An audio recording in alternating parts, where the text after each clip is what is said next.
Austrian authorities have reopened the country's airspace after volcanic ash forced its closure.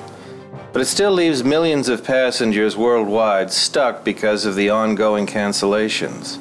Literally stranded.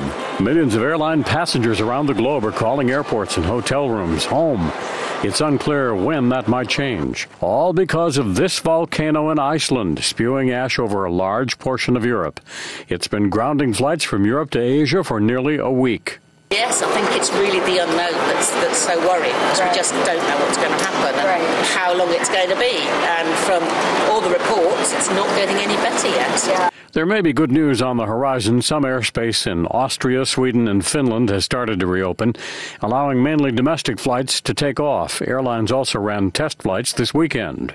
While there have been some test flights in Europe, they've only been from point-to-point locations, and Qantas does not believe that we're in a situation now where we could safely fly, and we will not be considering flying until the European airspace is properly opened.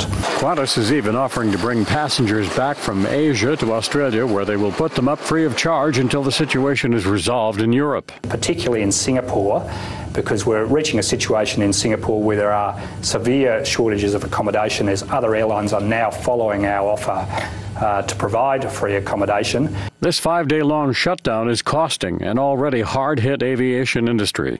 It's estimated that airlines are losing up to $200 million a day as planes sit on the tarmacs. Experts warn things will not return to normal until the Icelandic volcano stops erupting, and that could be weeks, even months away.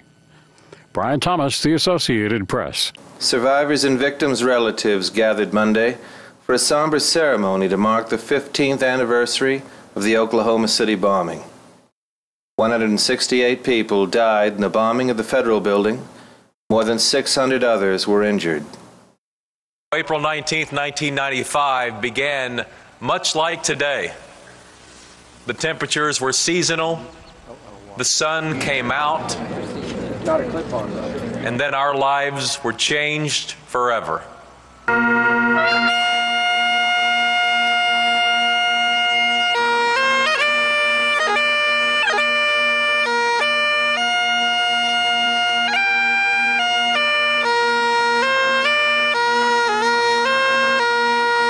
We will be, as long as we live, supportive and committed to those 168 who were lost and their families and loved ones.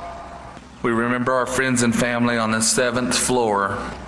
We remember our friends and family in the U.S. Marine Corps recruiting.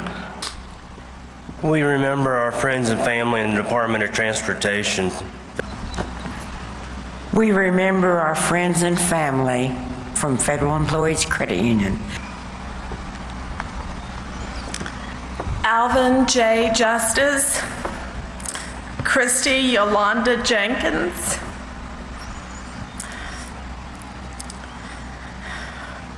my sister Robin Ann Huff. By the very grace of God, we Oklahomans conquered evil with good. We overcame despair with hope. We will continue to honor those taken from us, and we will continue to build a better community and state by building on the goodness and hope that springs from these sacred grounds.